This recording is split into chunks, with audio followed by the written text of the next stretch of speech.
നമസ്കാരം. Middle east ന്യൂസിലേക്ക് എല്ലാ പ്രിയപ്പെട്ട പ്രേക്ഷകർക്കും സ്വാഗതം. ആദ്യം നോക്കാം തലക്കെട്ടുകൾ.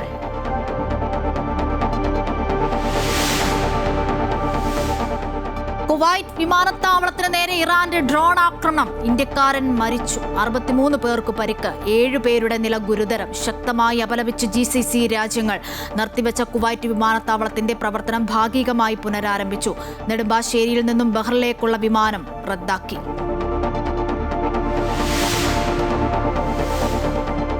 കൂട്ടത്തോടെയുള്ള സ്ഥലം മാറ്റത്തിൽ നിയമസഭയിൽ പ്രതിപക്ഷ പ്രതിഷേധം. അടിയന്തര പ്രമേയത്തിന് അനുമതി നൽകിയില്ല. പവർ ബ്രോക്കർമാരും ദലാൾമാരും കാര്യങ്ങൾ തീരുമാനിക്കുന്നുവെന്നും സ്ഥലം മാറ്റം റദ്ദാക്കണമെന്നും പ്രതിപക്ഷം. 10 വർഷം നീതി കിട്ടാത്തവർക്ക് സ്വാഭാവിക നീതി നൽകിയെന്ന മന്ത്രി സണ്ണി ജോസഫ്. മന്ത്രിക്കെതിരെ ബന്ധു നിയമന ആരോപണം ഉയർത്തി വി ജോയി MLA. പ്രതികരിക്കാതെ സണ്ണി ജോസഫ്.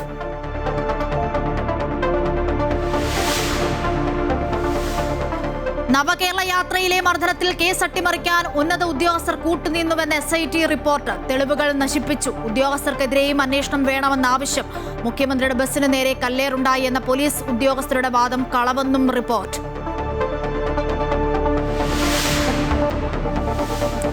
കർണാടകയിൽ DK ശിവകുമാർ മുഖ്യമന്ത്രിയായി സത്യപ്രതിജ്ഞ ചെയ്ത് അധികാരമേറ്റു. 13 പേർ മന്ത്രിസഭയിൽ. G പരമേശ്വര ഉപമുഖ്യമന്ത്രി. മലയാളികളായ KJ ജോർജ്, UT ഖാദർ എന്നിവരും സിദ്ധരാമയ്യയുടെ മകനും മന്ത്രിസഭയിൽ. ചടങ്ങിൽ പങ്കെടുത്ത് ഹൈക്കമാൻഡ് നേതാക്കൾക്കൊപ്പം മുഖ്യമന്ത്രി VD സതീശനും.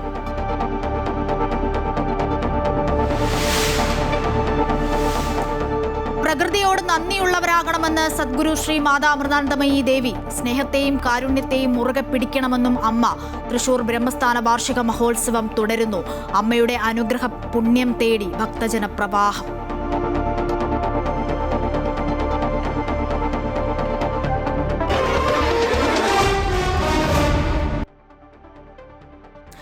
വാർത്തകൾ വിശദമായി നോക്കാം. കുവൈറ്റ് രാജ്യാന്തര വിമാനത്താവളത്തിന് നേരെയുണ്ടായ ഇറാനിയൻ മിസൈൽ ഡ്രോൺ ആക്രമണങ്ങളെ തുടർന്ന് ഒരു ഇന്ത്യക്കാരൻ മരിക്കുകയും നിരവധി പേർക്ക് പരിക്കേറ്റതായും കുവൈറ്റ് വിദേശകാര്യ മന്ത്രാലയം. കൂടാതെ നയതന്ത്ര കാര്യാലയങ്ങൾ ഉൾപ്പെടെയുള്ള സുപ്രധാന സ്ഥാപനങ്ങൾക്ക് കേടുപാടുകൾ സംഭവിച്ചതായും അധികൃതർ വ്യക്തമാക്കി. വൈകിട്ടോടെ വിമാനത്താവളത്തിന്റെ ടെർമിനൽ 4 പ്രവർത്തനം ആരംഭിച്ചു.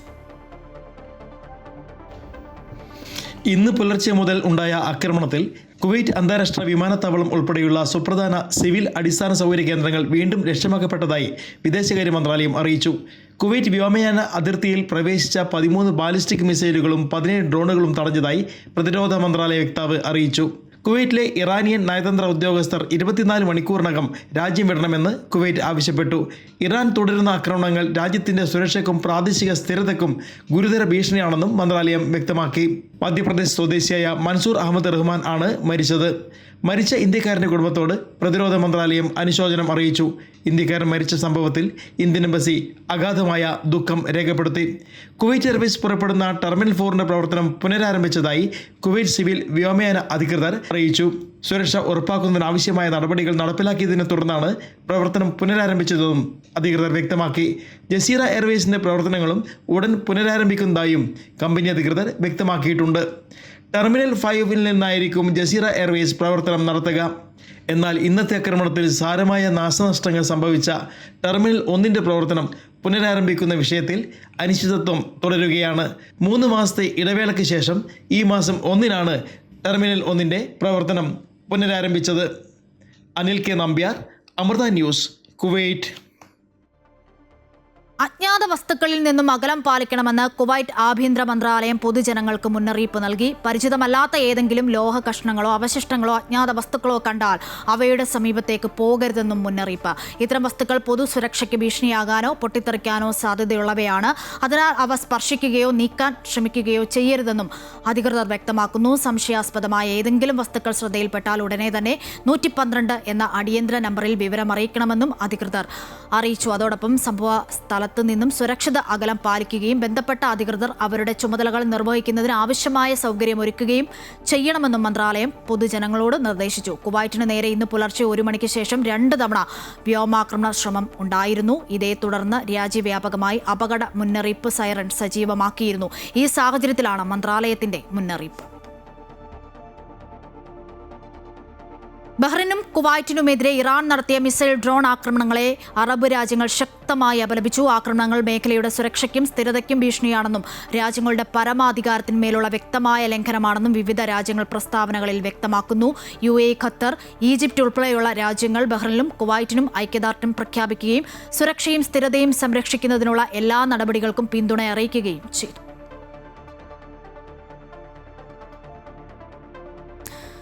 മറ്റു വാർത്തകൾ നോക്കാം. ഭരണമാറ്റത്തിന് ശേഷമുണ്ടായ കൂട്ടത്തോടെയുള്ള സ്ഥലം മാറ്റത്തിൽ പ്രതിപക്ഷം കൊണ്ടുവന്ന അടിയന്തര പ്രമേയത്തിന് അനുമതി നിഷേധിച്ചു. സഭയിൽ പ്രതിപക്ഷ വാക്കൌട്ട്. പവർ ബ്രോക്കർമാരും ദല്ലാൾമാരും കാര്യങ്ങൾ തീരുമാനിക്കുന്നുവെന്ന് പ്രതിപക്ഷ നേതാവ് പിണറായി വിജയൻ ആരോപിച്ചു. മാനുഷിക പരിഗണന ഇല്ലാതെയും അന്യായമായും നടത്തിയ സ്ഥലം മാറ്റം റദ്ദാക്കണമെന്ന് പ്രതിപക്ഷവും ആവശ്യപ്പെട്ടു. 10 വർഷം നീതി കിട്ടാത്തവർക്ക് സ്വാഭാവിക നീതി നൽകിയെന്ന് മന്ത്രി സണ്ണി ജോസഫ് പറഞ്ഞു. ചർച്ചയ്ക്കിടയിൽ ബന്ധു നിയമന ആരോപണം ഉയർന്നു വന്നുവെങ്കിലും മന്ത്രി ഇതിന് മറുപടി നൽകിയില്ല. പോലീസിലും ആരോഗ്യവകുപ്പിലും ഉൾപ്പെടെ അവശ്യ സർവീസ് മേഖലയിൽ നടത്തിയ കൂട്ടത്തോടെയുള്ള സ്ഥലം മാറ്റം തികച്ചും രാഷ്ട്രീയ പ്രേരിതമെന്നായിരുന്നു പ്രതിപക്ഷത്തിന്റെ ആരോപണം. സർവീസ് സംഘടനാ നേതാക്കൾ നൽകുന്ന കത്തിന്റെ അടിസ്ഥാനത്തിലാണ് UDF സർക്കാർ സ്ഥലം മാറ്റങ്ങൾ നടത്തുന്നത് എന്ന് അടിയന്തര പ്രമേയം അവതരിപ്പിച്ചുകൊണ്ട് വി ജോയ് ആരോപിച്ചു. അധികാരമേൽക്കുന്നതിന് മുൻപ് സ്ഥലം മാറ്റം നടത്തുന്ന നാണം കെട്ട പണിയാണ് സർക്കാർ ചെയ്തതെന്നും വി ജോയ് പറഞ്ഞു. അധികാരമേൽക്കുന്നതിന് മുമ്പ് ട്രാൻസ്ഫർ ചെയ്യുക എന്ന് പറയുന്നത് അതീവ ഗുരുതരമായിട്ടുള്ള നാണം കെട്ട ഒരു പരിപാടിയാണ് നിങ്ങൾ ചെയ്തതെന്നുള്ളത് നിങ്ങൾ മനസ്സിലാക്കണം. സണ്ണി ജോസഫിന്റെ പേഴ്സണൽ സ്റ്റാഫിൽ സഹോദരി ഭർത്താവിനെ നിയമിച്ചതും വി ജോയ് ഉന്നയിച്ചു. നിങ്ങൾ നിയമനം നൽകുന്നുണ്ട്, നിങ്ങൾ ബന്ധു നിയമനം നൽകുകയാണ്. കേരളത്തിലെ ഒരു മന്ത്രിയുടെ അഡീഷണൽ പ്രൈവറ്റ് സെക്രട്ടറിയായി അളിയനെ നിയമിക്കുകയാണ്. ഇതെന്ത് നാടാണിത്? മുഖ്യമന്ത്രിയുടെ അഭാവത്തിൽ മറുപടി പറഞ്ഞ സണ്ണി ജോസഫ് ആകട്ടെ വി ജോയ് ഉന്നയിച്ച ബന്ധുനിയമന ആരോപണത്തിൽ പ്രതികരിക്കാൻ തയ്യാറായില്ല. കഴിഞ്ഞ സർക്കാരിന്റെ കാലത്ത് തലങ്ങും വിലങ്ങുമായിരുന്നു ട്രാൻസ്ഫർ എന്നും ഉദ്യോഗസ്ഥൻ ആത്മഹത്യ ചെയ്ത സംഭവം വരെ ഉണ്ടായി എന്നും സണ്ണി ജോസഫ് ചൂണ്ടിക്കാട്ടി. കഴിഞ്ഞ 10 വർഷക്കാലം യാതൊരുവിധ മാനദണ്ഡങ്ങളും പാലിക്കാതെ ജീവനക്കാരെ തലങ്ങും വിലങ്ങും സ്ഥലം മാറ്റുകയായിരുന്നു. ഈ കാലയളവിൽ 1 ഡസനിലധികം തവണ സ്ഥലം മാറ്റപ്പെട്ട ജീവനക്കാരുണ്ട്. 10 വർഷക്കാലം അവിടെ തന്നെ ഒരേ സീറ്റിലിരുന്ന് വേറെ ഇറങ്ങിയവരുണ്ട്. അവരെയൊക്കെ ഒന്ന് തൽക്കാലം ഭരണ സൗകര്യാർത്ഥം മാറ്റേണ്ടതായിട്ട് വരും സർ. അതേസമയം സ്ഥാപിത താൽപര്യക്കാർ സർക്കാർ തലത്തിൽ അഴിഞ്ഞാടുകയാണെന്ന് പ്രതിപക്ഷ നേതാവ് പിണറായി വിജയൻ. ചില സ്ഥാപിത താൽപര്യക്കാരെ അഴിഞ്ഞാടാൻ വിട്ടാൽ എങ്ങനെയാണ് ജനതാൽപര്യം സംരക്ഷിക്കാനാവുക? ഈ രീതിയാണ് തുടരാൻ പോകുന്നതെങ്കിൽ കാണേണ്ടത് അധികാരത്തിൻ്റെ ഇടനാഴികളിൽ പവർ ബ്രോക്കർമാരും ദല്ലാളന്മാരും അധികാരം സ്ഥാപിച്ച് ആധിപത്യം സ്ഥാപിച്ച് വലിയ തോതിലുള്ള അഴിമതിക്ക് വഴിയൊരുക്കുമെന്നതാണ്. അടിയന്തര പ്രമേയത്തിന് അവതരണാനുമതി നിഷേധിച്ചതോടെ പ്രതിപക്ഷം സഭ വിട്ടിറങ്ങി. എൻ്റെ കക്ഷിയും വാക്കൌട്ട് ചെയ്യുകയാണ്. അമൃത ന്യൂസ്, തിരുവനന്തപുരം. സർക്കാരിനെതിരെ BJP നിയമസഭയിൽ സ്വർണം കട്ടവൻ ആരപ്പ, സഹാക്കളാണേ അയ്യപ്പ എന്നായിരുന്നു വിമർശനമെന്നും ഭരണത്തിൽ വന്നപ്പോൾ അതേപ്പറ്റി മിണ്ടുന്നില്ലെന്നും BB ഗോപകുമാർ പറഞ്ഞു. കാലാകാലങ്ങളായി രണ്ടുപേരും ഒരേ മനസ്സോടെ പ്രവർത്തിക്കുന്നു. ആരോപണ പ്രത്യാരോപണങ്ങൾ ഉന്നയിക്കും, പക്ഷേ അത് തെളിയിക്കാനുള്ള ഭരണപരമായ ഉത്തരവാദിത്തം കാണിക്കുന്നില്ലെന്നും അദ്ദേഹം ആരോപിച്ചു. പ്രതിപക്ഷ ഉപനേതാവ് വിഷയത്തിൽ CPM-CPI ചർച്ച പരാജയപ്പെട്ടതോടെ നിലപാട് ശക്തിപ്പെടുത്തി മുന്നണികൾ. ഉപനേതാവ് സ്ഥാനം CPM-ന് തന്നെയെന്ന് സെക്രട്ടറി MV ഗോവിന്ദൻ പറയുമ്പോൾ കീഴ്വഴക്കം മാറ്റാൻ തയ്യാറാകണമെന്ന് CPI സംസ്ഥാന സെക്രട്ടറി ബിനോയ് വിശ്വം ആവശ്യപ്പെട്ടു. നിയമസഭാ തെരഞ്ഞെടുപ്പിൽ ഇടതുപക്ഷ മുന്നണിയുടെ കനത്ത പരാജയത്തിന് പിന്നാലെ മുന്നണിയിൽ ശക്തമായ വിള്ളലുണ്ടാക്കുന്നതിലേക്കാണ് CPI-യുടെ നിയമസഭയിലെ പ്രതിപക്ഷ ഉപനേതാവ് പദവി വേണമെന്ന ആവശ്യം നീങ്ങുന്നത്. CPI-ക്ക് പ്രതിപക്ഷ ഉപനേതാവ് പദവി നൽകാനാകില്ലെന്ന നിലപാടിൽ നിന്നും 1 ഇഞ്ച് പോലും പിൻവാങ്ങാൻ ഇരു പാർട്ടികളുമായി നടന്ന ഉഭയകക്ഷി ചർച്ചയിൽ CPM സംസ്ഥാന സെക്രട്ടറി MV ഗോവിന്ദൻ തയ്യാറായില്ല. സ്ഥാനമുണ്ടായ കാലം മുതൽ അത് കൈവശം വെക്കുന്നത് CPM ആണെന്ന് അദ്ദേഹം ചർച്ചയിൽ പറഞ്ഞു. പദവി ലഭിച്ചില്ലെങ്കിൽ വിഷമകരമായ മറ്റു തീരുമാനങ്ങളിലേക്ക് പോകേണ്ടി വരുമെന്ന സൂചനയും ചർച്ചയിൽ CPI സംസ്ഥാന സെക്രട്ടറി ബിനോയ് വിശ്വം MV ഗോവിന്ദന് നൽകി. മുന്നണിയുടെ അർത്ഥം മനസ്സിലാക്കാൻ CPM-ന് കഴിയുന്നില്ല. കീഴ്വഴക്കം മാറ്റണമെന്നും ബിനോയ് വിശ്വം ആവശ്യപ്പെട്ടു. CPM നിലപാടിൽ നിൽക്കുന്നു. 2 പാർട്ടികൾക്കും ഒരു മാറ്റവുമില്ല. ഇപ്പോഴത്തെ അവസ്ഥയിൽ CPI നിലപാടിൽ CPI നിൽക്കുന്നു, CPM നിലപാടിൽ CPM നിൽക്കുന്നു. CPM ബന്ധത്തെ പറ്റി ഞങ്ങൾക്ക് നിലപാടുണ്ട്. LDF-ൽ അതിൻ്റെ താല്പര്യങ്ങൾക്ക് ആ രാഷ്ട്രീയത്തിന് എത്രമാത്രം പ്രാധാന്യം CPI കൊടുക്കുന്നുണ്ടോ അത്രയും പ്രാധാന്യം CPM കൊടുക്കേണ്ടതാണ്. CPIയുടെ 8ഉം RJDയുടെ 1ഉം ഉൾപ്പെടെ 35 അംഗങ്ങളാണ് LDFന് നിയമസഭയിലുള്ളത്. മുന്നണി മര്യാദയുടെ ഭാഗമായി കെ രാജനെ പ്രതിപക്ഷ ഉപനേതാവാക്കണമെന്നാണ് CPI ആവശ്യം. അനുകൂല തീരുമാനം ഉണ്ടാകുന്നതുവരെ പാർലമെന്ററി പാർട്ടി യോഗം വിളിക്കരുതെന്നും CPI ആവശ്യപ്പെട്ടിട്ടുണ്ട്. നിയമസഭയിൽ മുന്നണി മാറി ഒറ്റ ബ്ലോക്കായി ഇരിക്കണമെന്നും വേണ്ടെന്നും ഉൾപ്പെടെയുള്ള അഭിപ്രായങ്ങളും പാർട്ടിക്കുള്ളിൽ ഉയർന്നതായാണ് സൂചന. അടുത്ത ദിവസം നടക്കുന്ന CPI സംസ്ഥാന സെക്രട്ടേറിയറ്റ് യോഗത്തിൽ CPMന്റെ നിഷേധ നിലപാട് ചർച്ചയായേക്കും. അമൃത ന്യൂസ്, തിരുവനന്തപുരം. ആലപ്പുഴയിലെ വിവാദ രക്ഷാപ്രവർത്തനത്തിൽ ഗൺമാന്മാരുടെ മുൻകൂർ ജാമ്യാപേക്ഷയിൽ ആലപ്പുഴ ജില്ലാ സെഷൻസ് കോടതി വിശദമായ വാദം കേട്ടു. ഔദ്യോഗിക കൃത്യനിർവഹണം എന്ന വാദത്തിൽ പ്രതിപക്ഷം ഉറച്ചു നിന്നപ്പോൾ കേസിൽ നരഹത്യാശ്രമം ചുമത്തിയതിനെതിരെയും മെഡിക്കൽ റിപ്പോർട്ടിലെ വൈരുദ്ധ്യങ്ങളെയും കോടതി ചോദ്യം ചെയ്തു. വിവാദ രക്ഷാപ്രവർത്തന കേസിൽ പ്രതികളായ 5 ഗൺമാന്മാരുടെ മുൻകൂർ ജാമ്യാപേക്ഷയിലാണ് ആലപ്പുഴ ജില്ലാ സെഷൻസ് കോടതി വിശദമായ വാദം കേട്ടത്. ജില്ലാ സെഷൻസ് കോടതി ജഡ്ജി ആണിയം വർഗീസാണ് കേസ് പരിഗണിച്ചത്. ഔദ്യോഗിക കൃത്യനിർവഹണത്തിന്റെ ഭാഗമായി സുരക്ഷാ ചുമതല മാത്രമായിരുന്നു തങ്ങൾ നിർവഹിച്ചതെന്നായിരുന്നു പ്രതിഭാഗത്തിന്റെ പ്രധാന വാദം. കരിങ്കൊടി ഉയർത്തി വാഹനത്തിന് മുന്നിലേക്ക് ചാടിയെടുത്ത പ്രതിഷേധക്കാരിൽ നിന്നും മുഖ്യമന്ത്രിയെ സംരക്ഷിക്കേണ്ട ചുമതല സുരക്ഷാ ജീവനക്കാർക്കായിരുന്നുവെന്നും ആ സമയം മുഖ്യമന്ത്രി വലിയ സുരക്ഷാ ഭീഷണി നേരിടുന്നതായി വ്യക്തമാക്കുന്ന അന്നത്തെ ഇന്റലിജൻസ് റിപ്പോർട്ടും പ്രതിഭാഗം കോടതിയിൽ ഹാജരാക്കി. നിലവിൽ പ്രചരിക്കുന്ന വീഡിയോ ദൃശ്യങ്ങൾ പൂർണ്ണമല്ലെന്നും മർദ്ദനത്തിന് തൊട്ടുമുമ്പുള്ള കാര്യങ്ങൾ അതിലില്ലെന്നും പരാതിക്കാരും പ്രോസിക്യൂഷനും ഈ വിഷ്വൽസിനെ മാത്രമാണ് ആശ്രയിക്കുന്നതെന്നും പ്രതിഭാഗം ചൂണ്ടിക്കാട്ടി. മുഖ്യമന്ത്രിക്ക് സുരക്ഷാ ഭീഷണിയുണ്ടായാൽ വാഹനങ്ങളിൽ നിന്ന് ഇറങ്ങാമെന്നും അക്രമികളെ നേരിടാമെന്നും വ്യക്തമാക്കുന്ന 2011 സർക്കുലറും പ്രതിഭാഗം കോടതിയുടെ ശ്രദ്ധയിൽപ്പെടുത്തി. അതേസമയം കേസിൽ പ്രതികൾക്കെതിരെ നരഹത്യാശ്രമം ചുമത്തിയതിനെ പ്രതിഭാഗം ശക്തമായി ചോദ്യം ചെയ്തു. കൃത്യമായ തെളിവുകളില്ലാതെയാണ് വകുപ്പ് ചുമത്തിയതെന്നും അടിക്കു മുമ്പ് തലയിൽ കൈവച്ചില്ലായിരുന്നുവെങ്കിൽ മരണം സംഭവിക്കുമായിരുന്നു എന്ന വാദം വെറും ഭാവനാസൃഷ്ടി മാത്രമാണെന്നും പ്രതിഭാഗം വാദിച്ചു. കേസ് അന്വേഷിക്കുന്ന പ്രത്യേക അന്വേഷണ സംഘത്തിന്റെ റിപ്പോർട്ടിലെ വൈരുദ്ധ്യങ്ങളും പ്രതിഭാഗം ചൂണ്ടിക്കാട്ടി. മെയ് 30 രാവിലെയാണ് SIT കോടതിയിൽ റിപ്പോർട്ട് നൽകിയത്. എന്നാൽ ആക്രമിക്കാൻ ഉപയോഗിച്ച ആയുധം പരിശോധിച്ചത് അന്നേ ദിവസം വൈകുന്നേരമാണ്. ആയുധം പരിശോധിക്കുന്നതിന് മുമ്പ് എങ്ങനെ നരഹത്യാശ്രമം ചുമത്തി റിപ്പോർട്ട് നൽകാൻ കഴിയുമെന്നും പ്രതിഭാഗം കോടതിയിൽ ചോദിച്ചു. വാദം കേൾക്കുന്നതിനിടെ കോടതിയുടെ ഭാഗത്തുനിന്നും സുപ്രധാന ചോദ്യങ്ങളും നിരീക്ഷണങ്ങളും ഉണ്ടായി. ഗൺമാന്മാരുടെ ചുമതല മുഖ്യമന്ത്രിയുടെ സുരക്ഷ ഉറപ്പാക്കാൻ മാത്രമല്ലേ എന്നും പുറത്തെ പ്രതിഷേധങ്ങളെ നേരിടാൻ അങ്ങനെ ഒരു പ്രോട്ടോകോൾ ഉണ്ടോ എന്നും കോടതി ചോദിച്ചു. ആദ്യ മെഡിക്കൽ റിപ്പോർട്ടിൽ ഗുരുതര പരിക്കുകൾ ഉള്ളതായി പരാമർശമില്ലെന്നും തലയിൽ ഏത് ഭാഗത്താണ് മുറിവെന്ന് വ്യക്തമല്ലെന്നും കോടതി നിരീക്ഷിച്ചു. സുരക്ഷാ ജീവനക്കാർ പുറത്തിറങ്ങിയത് ജോലിയുടെ ഭാഗമാണെന്നും മർദ്ദിക്കാൻ ഉപയോഗിച്ചത് അവർക്ക് അനുവദിച്ചു നൽകിയ വസ്തുവാണെന്നും പറഞ്ഞ കോടതി മരണം സംഭവിച്ചേക്കാവുന്ന തരത്തിലുള്ള മർദ്ദനമാണെന്ന് ഡോക്ടർമാർ അന്ന് എന്തുകൊണ്ട് പറഞ്ഞില്ല എന്നും ചോദിച്ചു. കേസ് ഈ മാസം 6 വീണ്ടും പരിഗണിക്കും. ഡിജിറ്റൽ തെളിവുകളിൽ വ്യക്തത വരുത്താമെന്ന് പ്രോസിക്യൂഷൻ പറഞ്ഞതിനെ തുടർന്നാണ് കോടതിയുടെ നടപടി. അമൃത ന്യൂസ്, ആലപ്പുഴ. ഡൽഹിയിൽ മാളവ്യ നഗറിലുണ്ടായ തീപിടുത്തത്തിൽ വിദേശികൾ ഉൾപ്പെടെ 21 പേർ മരിച്ചു. 37 പേരെ പരിക്കുകളോടെ ആശുപത്രിയിൽ പ്രവേശിപ്പിച്ചു. മരണസംഖ്യ ഉയരാൻ സാധ്യതയുണ്ടെന്നും ഷോർട്ട് സർക്യൂട്ടാണ് തീപിടുത്തത്തിന് കാരണമെന്നാണ് പ്രാഥമിക നിഗമനമെന്നും ഉന്നത ഉദ്യോഗസ്ഥർ അറിയിച്ചു. രാവിലെ 9 മണിയോടെയാണ് ഡൽഹി മാളവ്യ നഗറിൽ ലെമൺ ഗ്രീൻ റെസ്റ്റോറന്റിൽ തീപിടുത്തമുണ്ടായത്. അപകടത്തിൽ വിദേശികൾ ഉൾപ്പെടെയുള്ളവർക്ക് ജീവൻ നഷ്ടമായി. തീ പടർന്നു പിടിച്ചപ്പോൾ ജീവൻ രക്ഷിക്കാൻ കെട്ടിടത്തിൽ നിന്ന് ചാടിയ അമ്മയും കുഞ്ഞും മരണത്തിന് കീഴടങ്ങി. അഗ്നിശമന സേനയും പോലീസും ദേശീയ ദുരന്ത നിവാരണ സേനയും നാട്ടുകാരും ചേർന്ന് നടത്തിയ രക്ഷാപ്രവർത്തനത്തിലൂടെ 37 പേരെ പരിക്കുകളോടെ ആശുപത്രിയിൽ പ്രവേശിപ്പിച്ചു. 5 പേരുടെ നില ഗുരുതരമാണ്. മരണസംഖ്യ ഉയരാൻ സാധ്യതയുണ്ടെന്നാണ് അധികൃതർ വ്യക്തമാക്കിയത്. ഹോട്ടലിലെ അടുക്കളയിലുണ്ടായ ഷോർട്ട് സർക്യൂട്ടാണ് അപകടത്തിന് കാരണമെന്നാണ് പ്രാഥമിക വിലയിരുത്തൽ. സംഭവത്തിൽ വിശദമായ അന്വേഷണത്തിന് ഉത്തരവിട്ടു. അപകടത്തിൽ രാഷ്ട്രപതി ദ്രൗപദി മുർമു, പ്രധാനമന്ത്രി നരേന്ദ്രമോദി തുടങ്ങിയവർ അനുശോചനം രേഖപ്പെടുത്തി. പ്രധാനമന്ത്രിയുടെ ദുരിതാശ്വാസ നിധികളിൽ നിന്ന് മരിച്ചവരുടെ ബന്ധുക്കൾക്ക് 2 ലക്ഷം രൂപയും പരിക്കേറ്റവർക്ക് 50,000 രൂപയും അടിയന്തര ധനസഹായം പ്രഖ്യാപിച്ചു. പരിക്കേറ്റവരുടെ ചികിത്സ പൂർണ്ണമായി ഏറ്റെടുക്കുമെന്നും ആവശ്യമായ സഹായം നൽകുമെന്നും ഡൽഹി മുഖ്യമന്ത്രി രേഖ ഗുപ്ത അറിയിച്ചു.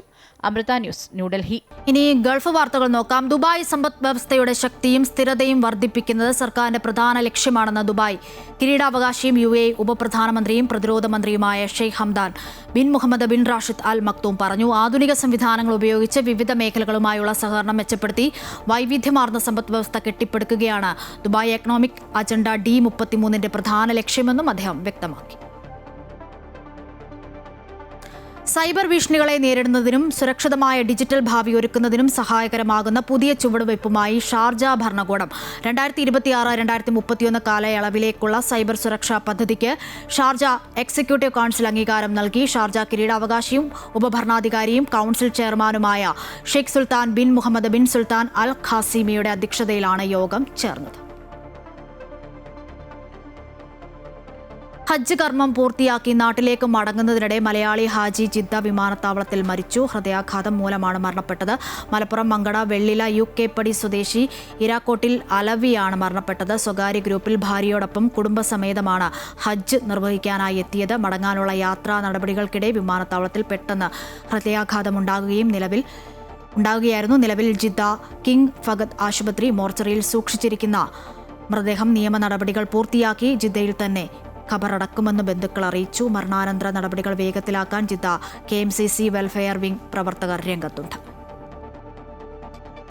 ഹിജറ പുതുവത്സരത്തോടനുബന്ധിച്ച് ജൂൺ 15 തിങ്കളാഴ്ച UAE ഫെഡറൽ സർക്കാർ സ്ഥാപനങ്ങൾക്കും സ്വകാര്യ മേഖലയിലെ കമ്പനികൾക്കും ഔദ്യോഗിക അവധിയായിരിക്കുമെന്ന് federal authority for government human റിസോഴ്സും മാനവ വിഭവശേഷി സ്വദേശീവൽക്കരണ മന്ത്രാലയവും അറിയിച്ചു. UAE ക്യാബിനറ്റ് അംഗീകരിച്ച ഈ വർഷത്തെ ഔദ്യോഗിക അവധി ദിനങ്ങളുടെ പട്ടിക പ്രകാരമാണ് ഈ തീരുമാനം. ശനി ഞായർ വാരാന്ത്യ അവധിയോടൊപ്പം തിങ്കളാഴ്ചയും ചേർന്നതോടെ 3 ദിവസത്തെ നീണ്ട അവധിയാണ് ലഭിക്കുക. ഇതോടെ ആഭ്യന്തര വിദേശ യാത്രകൾക്കും വിനോദസഞ്ചാര കേന്ദ്രങ്ങളിലേക്കുമുള്ള സന്ദർശനങ്ങൾക്കും ആവശ്യക്കാർ വർദ്ധിക്കുമെന്നാണ് വിലയിരുത്തൽ.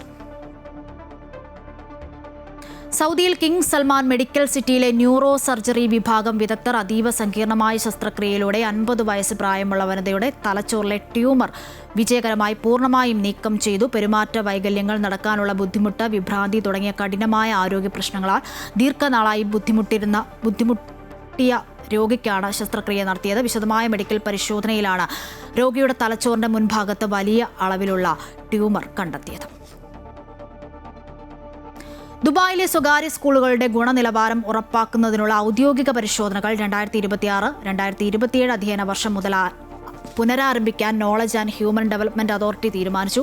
കോവിഡിന് ശേഷമുള്ള വിദ്യാഭ്യാസ സാഹചര്യങ്ങൾ വിലയിരുത്തുന്നതിനും സ്കൂളുകളുമായി കൂടുതൽ കൂടിയാലോചനകൾ നടത്തുന്നതിനുമായി കഴിഞ്ഞ അധ്യയന വർഷത്തിൽ പരിശോധനകൾ താൽക്കാലികമായി നിർത്തിവച്ചിരുന്നു. 2026-2027 അധ്യയന വർഷം മുതൽ കൂടുതൽ വിപുലമായ രീതിയിലായിരിക്കും പരിശോധനകൾ നടക്കുക. സ്കൂളുകളുടെ ദൈനംദിന പ്രവർത്തനങ്ങൾ, അധ്യാപന നിലവാരം, വിദ്യാർത്ഥികളുടെ ക്ഷേമം എന്നിവ വിശദമായി വിലയിരുത്തും. പരിശോധനയ്ക്കുള്ള അറിയിപ്പ് സ്കൂളുകൾക്ക് പരമാവധി 24 മണിക്കൂർ മുൻപ് മാത്രമേ നൽകുകയുള്ളൂവെന്നും അധികൃതർ വ്യക്തമാക്കി. ഇതിലൂടെ സ്കൂളുകളുടെ യഥാർത്ഥ പ്രവർത്തന നിലവാരം വിലയിരുത്താനാണ് ലക്ഷ്യമിടുന്നത്. ഈ വർഷത്തെ ഹജ്ജ് സീസണിലെ ആരോഗ്യ സേവന പ്രവർത്തനങ്ങൾ വൻ വിജയകരമായി പൂർത്തിയായതായി സൗദി ആരോഗ്യ മന്ത്രാലയം അറിയിച്ചു. ഹജ്ജ് ദിവസങ്ങളിൽ മന്ത്രാലയത്തിന് കീഴിലെ വിവിധ മെഡിക്കൽ സംഘങ്ങൾ തീർത്ഥാടകർക്കായി 25 ലക്ഷത്തിലധികം ആരോഗ്യ സേവനങ്ങളാണ് ലഭ്യമാക്കിയത്. ഹജ്ജ് വേളയിൽ തീർത്ഥാടകർക്കിടയിൽ പകർച്ചവ്യാധികളോ പൊതുജനാരോഗ്യ ഭീഷണികളോ റിപ്പോർട്ട് ചെയ്തിട്ടില്ലെന്നും മന്ത്രാലയം അറിയിച്ചിട്ടുണ്ട്. കണക്കുകൾ പ്രകാരം ഹജ്ജ് നഗരികളിലെ വിവിധ ആരോഗ്യ കേന്ദ്രങ്ങളിൽ നിന്നും അടിയന്തര പരിചരണ കാര്യങ്ങളിൽ നിന്നുമായി 1,14,889 പേർക്കാണ് വൈദ്യസഹായം ലഭിച്ചത്. ഇതിൽ അടിയന്തര വിഭാഗങ്ങൾ വഴി 58,462 കേസുകൾ കൈകാര്യം ചെയ്തപ്പോൾ ഈറ്റ് പേഷ്യന്റ് കണക്കുകൾ വഴി 29,846 രോഗികൾക്ക് ചികിത്സ ഉറപ്പാക്കിയിട്ടുണ്ട്. ഹജ്ജ് സീസണിൽ ഉടനീളം 8,342 തീർത്ഥാടകരാണ് വിവിധ ആശുപത്രികളിൽ പ്രവേശിച്ചത്.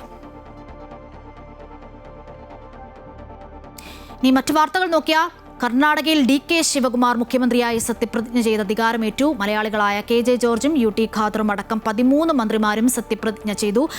G പരമേശ്വരയാണ് ഉപമുഖ്യമന്ത്രി. സത്യപ്രതിജ്ഞാ ചടങ്ങിൽ വന്ദേ മാതരം പൂർണ്ണമായും പാടി. കർണാടകയുടെ 25ാമത് മുഖ്യമന്ത്രിയാണ് വൊക്കലിംഗ വിഭാഗത്തിൽ നിന്നുള്ള DK ശിവകുമാർ. 64-കാരനായ DK 8 തവണ നിയമസഭാംഗവും 4 തവണ സംസ്ഥാന ക്യാബിനറ്റ് മന്ത്രിയുമായിരുന്നു. ചടങ്ങിനായി ലോക്ഭവനിലെത്തിയ അതിഥികളെ നേരിട്ടെത്തിയാണ് DK സ്വീകരിച്ചത്. ഗവർണർ താവർചന്ദ് ഗെഹ്ലോട്ട് സത്യവാചകം ചൊല്ലിക്കൊടുത്തു. ഭരണഘടനയുടെ ചെറുപതിപ്പ് കയ്യിലേന്തിയായിരുന്നു DKയുടെ സത്യപ്രതിജ്ഞ. ನಾನು DK ಶಿವಕುಮಾರ್ ಎಂಬ ಹೆಸರಿನಾದ ನಾನು ಕಾನೂನು ಮೂಲಕ ಸ್ಥಾಪಿತವಾದ ಭಾರತದ ಸಂವಿಧಾನ ವಿಷಯದಲ್ಲಿ സിദ്ധരാമയ്യ മന്ത്രിസഭയിൽ ആഭ്യന്തരമന്ത്രിയായിരുന്നു ഉപമുഖ്യമന്ത്രിയായി സത്യപ്രതിജ്ഞ ചെയ്ത ജി പരമേശ്വര. അംബേദ്കറുടെ പേരിലാണ് അദ്ദേഹം സത്യപ്രതിജ്ഞ ചെയ്തത്. സ്ഥാനമൊഴിഞ്ഞ മുഖ്യമന്ത്രി സിദ്ധരാമയ്യയുടെ മകൻ യതീന്ദ്ര സിദ്ധരാമയ്യയും മറ്റൊരു വിശ്വസ്തനായ സതീഷ് ജാർക്കിഹോളിയും ഇന്ന് ചുമതലയേറ്റു. മല്ലികാർജ്ജുൻ ഖാർഗെയുടെ മകൻ പ്രിയങ്ക് ഖാർഗെയും സത്യപ്രതിജ്ഞ ചെയ്തവരുടെ പട്ടികയിലുണ്ട്. സിദ്ധരാമയ്യ സർക്കാരിന്റെ കാലത്ത് നിയമസഭാ സ്പീക്കറായിരുന്നു UT ഖാദർ. കാസർഗോഡ് ജില്ലയിലെ ഉള്ളാൾ സ്വദേശിയാണ്. മംഗളൂരു നിയമസഭാ മണ്ഡലത്തിൽ നിന്ന് 4ാം തവണയാണ് അദ്ദേഹം തെരഞ്ഞെടുക്കപ്പെട്ടത്. KJ ജോർജ് കോട്ടയത്തെ കിടങ്ങൂർ സ്വദേശിയാണ്. അതേസമയം ശബ്ദവിവാദത്തിൽ കുടുങ്ങിയ മുൻ മന്ത്രി സമീർ അഹമ്മദും DKയുടെ വിശ്വസ്തനും മലയാളിയുമായ NA ഹാരിസും ടീമിലില്ല. പ്രതിപക്ഷ നേതാവ് രാഹുൽ ഗാന്ധി, കോൺഗ്രസ് അധ്യക്ഷൻ മല്ലികാർജ്ജുൻ ഖാർഗെ, മുൻ മുഖ്യമന്ത്രി സിദ്ധരാമയ്യ, കേരള മുഖ്യമന്ത്രി VD സതീശൻ, രമേശ് ചെന്നിത്തല, PC വിഷ്ണുനാഥ് അടക്കമുള്ള പ്രമുഖർ ചടങ്ങിൽ പങ്കെടുത്തു. 2.5 വർഷത്തെ ധാരണയിൽ സിദ്ധരാമയ്യ മുഖ്യമന്ത്രി ആയിരുന്നുവെങ്കിലും 3 വർഷം പൂർത്തിയാക്കിയിട്ടും സ്ഥാനമൊഴിയാൻ കൂട്ടാക്കാത്തതോടെ കർണാടകയിൽ തർക്കം ഉടലെടുക്കുകയായിരുന്നു. തുടർന്നാണ് ഹൈക്കമാൻഡിന്റെ ഇടപെടലുണ്ടായത്. ജൂൺ 18 നടക്കുന്ന രാജ്യസഭാ തെരഞ്ഞെടുപ്പിന് ശേഷം മന്ത്രിസഭാ വികസനമുണ്ടാകും. News desk Amrita news. പശ്ചിമബംഗാളിൽ മമതാ ബാനർജിക്ക് കനത്ത തിരിച്ചടി. മമതാ പാർട്ടിയിൽ നിന്നും പുറത്താക്കിയ ഋതബ്രത ബാനർജിയെ പ്രതിപക്ഷ നേതാവായി തെരഞ്ഞെടുത്തു. 59 TMC MLA-മാരുടെ പിന്തുണക്കത്ത് ഋതബ്രത ബാനർജി ഹാജരാക്കിയിരുന്നു. ഇതോടെ മമതാ ബാനർജിക്ക് തൃണമൂൽ കോൺഗ്രസിന്റെ ചിഹ്നമടക്കം നഷ്ടമാകും.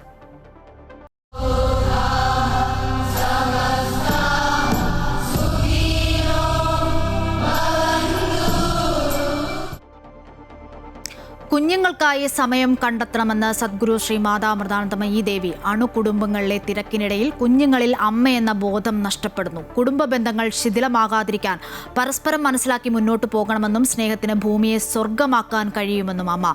തൃശൂർ ബ്രഹ്മസ്ഥാന മഹോത്സവത്തിൽ അനുഗ്രഹ പ്രഭാഷണം നടത്തുകയായിരുന്നു അമ്മ. അമ്മയുടെ ദർശന പുണ്യം തേടി പൂരത്തിന്റെ നാട്ടിലേക്ക് എത്തിയത് ആയിരങ്ങളാണ്. 6 വർഷത്തെ കാത്തിരിപ്പിന് ശേഷം വീണ്ടും വടക്കുംനാഥന്റെ മണ്ണിലെത്തിയ സദ്ഗുരു ശ്രീ മാതാമൃതാനന്ദമയി ദേവിയെ വരവേൽക്കാൻ പ്രമുഖരുടെ വൻനിരയെത്തി. കേന്ദ്രമന്ത്രി സുരേഷ് ഗോപി അമ്മയെ വേദിയിലേക്ക് ആനയിച്ചു. ആരോഗ്യ സർവകലാശാല വൈസ് ചാൻസലർ മോഹനൻ കുന്നുമൽ, സംഗീത സംവിധായകൻ വിദ്യാധരൻ മാസ്റ്റർ, ശ്രീരാമകൃഷ്ണ മഠത്തിലെ Swami Nandatmajananda, Guruvayur Devaswom board chairman AV Gopinath തുടങ്ങിയവർ അമ്മയെ ഹാരാർപ്പണം ചെയ്തു. തൃശൂർ ജില്ലയിലെ അമൃതശ്രീ അംഗങ്ങൾക്കുള്ള സാരി വിതരണവും പരിസ്ഥിതി ദിനത്തിന്റെ ഭാഗമായി വൃക്ഷത്തൈ വിതരണവും വേദിയിൽ നടന്നു.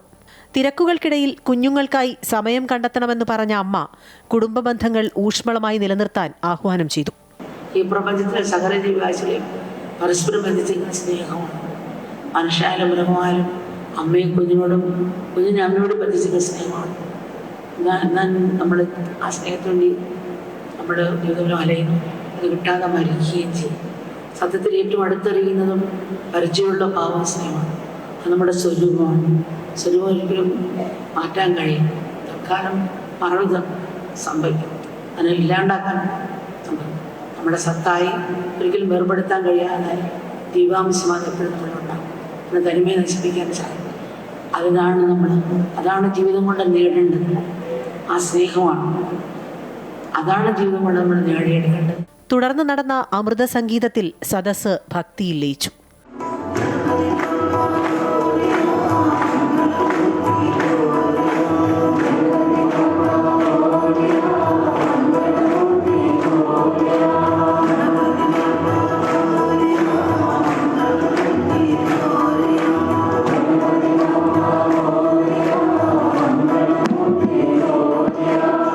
ജീവിതത്തിരക്കുകൾക്കിടയിലും അമ്മയെ കാണാനെത്തിയ ഭക്തമനസ്സുകൾക്ക് ശാന്തി പകർന്ന ധ്യാനത്തിനു ശേഷം അമ്മയ്ക്കായി മക്കളുടെ ആരതി സമർപ്പണം.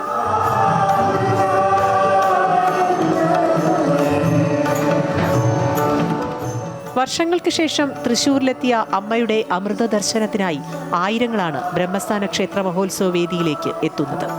അമൃത ന്യൂസ്, തൃശൂർ. എവിടെയാണെങ്കിലും സമയം കണ്ടെത്തി അമ്മയെ കാണാൻ ഓടിയെത്താറുണ്ടെന്ന് കേന്ദ്രമന്ത്രി സുരേഷ് ഗോപി. MPയും മന്ത്രിയും ഒക്കെ ആയതിനു ശേഷം അമ്മയെ തൃശൂർക്കാർക്ക് വേണ്ടി സ്വീകരിക്കാൻ സാധിച്ചു. വേദിയിലേക്ക് അമ്മയെ ആനയിക്കാൻ സാധിച്ചതിൽ ദൈവത്തിന് നന്ദിയെന്നും സുരേഷ് ഗോപി പറഞ്ഞു. അയ്യന്തോൾ ബ്രഹ്മസ്ഥാനത്ത് സദ്ഗുരു ശ്രീ മാതാമൃതാനന്ദമയി ദേവിയെ ദർശിച്ചതിന് ശേഷം സംസാരിക്കുകയായിരുന്നു കേന്ദ്രമന്ത്രി. ഒരധിക സംഭവിക്കുന്നത് എന്താണെന്ന് ചോദിച്ചാൽ തൃശ്ശൂർ മണ്ഡലത്തിന്റെ MP എന്ന നിലയ്ക്ക് എനിക്ക് അമ്മയെ ഈ വേദിയിലേക്ക് ആനയിക്കാൻ സാധിച്ചു. അമ്മ സ്വാഗതം ചെയ്യുവാനും ഞാൻ ഈ അവസരം ഉപയോഗിക്കുകയാണ്. തൃശ്ശൂരിലെ അമ്മയുടെ ഇഷ്ടം വാരിക്കൂട്ടി അമ്മയ്ക്ക് വേണ്ടി ഒരു വർഷം കാത്തിരിക്കുന്ന ഒരു വലിയ ഭക്തജന സഭയ്ക്ക് അമ്മ ഈ അവസരം നൽകിയതിനുള്ള നന്ദി അറിയിക്കുന്നു. അമ്മയുടെ അനുഗ്രഹ വർഷം അവരിലേക്ക് പതിക്കുന്നത് വഴി ഇവിടെ എത്താൻ സാധിക്കാതെ പോയവർക്കും കൂടി, പ്രത്യേകിച്ച് കുഞ്ഞു മക്കളുടെ സമൂഹത്തിന് മുഴുവൻ, കേരളത്തിലെ മക്കൾക്കെല്ലാം ഈ അനുഗ്രഹം ചെന്ന് നിങ്ങൾക്ക് ലഭിക്കുന്ന അനുഗ്രഹത്തിലൂടെ ചെന്ന് പതിക്കണേ എന്ന പ്രാർത്ഥനയോടെ ഈ മണ്ണിനും ആ അനുഗ്രഹം വന്ന് വർഷിക്കണേ എന്ന ആഗ്രഹത്തോടും പ്രാർത്ഥനയോടും കൂടി അമ്മയെ വണങ്ങിക്കൊണ്ട് ഞാൻ നിർത്തുന്നു. എല്ലാവർക്കും ഒരിക്കൽ കൂടി എൻ്റെ സ്നേഹം, നന്ദി, നമസ്കാരം. അമ്മയ്ക്ക് ഇതോടെ ഈ വാർത്താ ബുള്ളറ്റിൻ പൂർണ്ണമാകുന്നു. കൂടുതൽ വാർത്തകൾക്കായി അമൃത ന്യൂസിന്റെ യൂട്യൂബ് ചാനൽ സന്ദർശിക്കുക. നമസ്കാരം.